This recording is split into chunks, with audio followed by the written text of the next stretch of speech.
I was very angry and very bitter. Andre Campbell had fallen far from his Christian faith. At 45 years old, he was in familiar territory. An alcoholic, a womanizer, defeated and ashamed. I really did believe that there was something that was wrong with me. Andre remembered the joy he felt when he gave his life to Christ at 19. He'd just been arrested on alcohol-related charges, kicked out of college, and sent to live with Christian relatives in Louisiana. My relatives are talking about Jesus is so great and so real and can heal you and can transform your life. And I've tried everything else. So I just made a decision to try Jesus.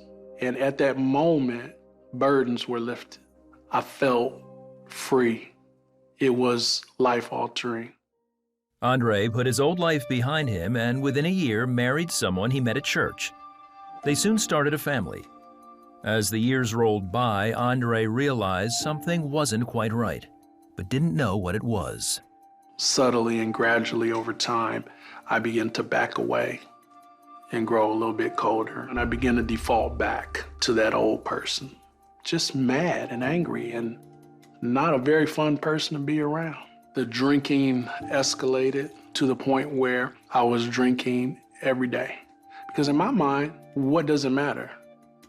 Andre's rage fueled his addiction and led to 4 DUIs and the end of his 22-year marriage. After the divorce, Andre spent the next 7 years living alone, drinking and partying. I justified the things that I was doing. I guess if I'm gonna go to hell, I'm going with gasoline draws on. That was my mentality. I enjoyed the drinking. I enjoyed the rambunctious lifestyle. It was fun, but I was still empty.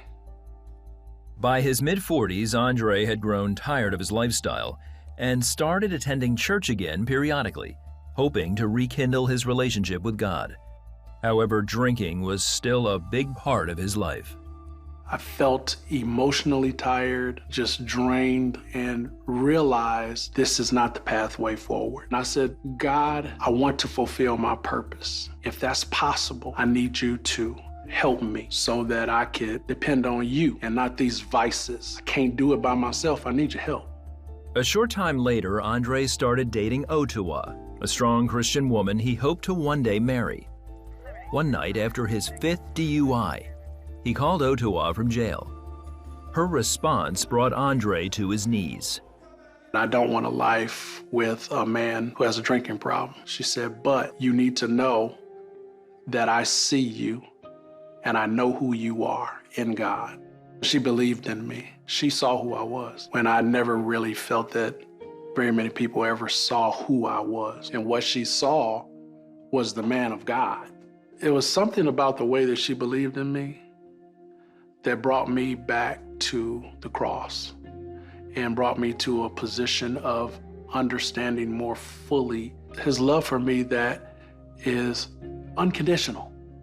Andre began to realize how far he'd strayed from God. My dialogues with God became very transparent, telling him that, yes, I do need you. I'm surrendering. I thought I was fully surrendered before, and I wasn't, obviously. Help me to be more like you. Andre stopped drinking cold turkey, and in 2014 married Ottawa.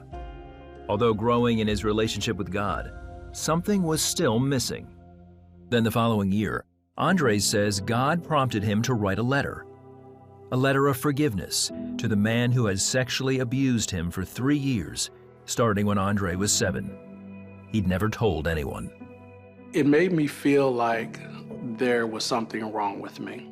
I sort of carried around this feeling of deep emptiness on the inside. It was almost like a sick feeling in my gut. What I found was that those feelings of darkness, confusion, insecurities, when I drank, it kind of went away. Through the years, Andre shelved his deep hatred toward his abuser. I'd never been a violent person, but in my mind, I wanted to kill him. I carried that thought around for a long time. I was very angry, very bitter. I felt like he had stolen something from me that I could never recapture, that I could never regain, and that it was so unfair. Now, it was time to let it go. When I did that, there was something so liberating, so freeing for me. Really hard to describe other than saying that it literally felt like chains kind of fell off. I noticed after that, that relationally, everything got better. I became more patient. It was really transformative. Today, Andre and his wife have a beautiful marriage and minister at their church together. He says extending forgiveness allowed him to become the kind of man he always wanted to be. This made me to understand the level of his love that's just so unconditional. I try to position myself to love the way that he loves, without restriction, and look beyond people's faults. I believe he asks us to forgive because he wants us to follow his example. He had to forgive the very ones that crucified him. That's a hard thing to do. It kind of makes stuff we go through kind of small. And I want to be like that. I want to be able to love like that.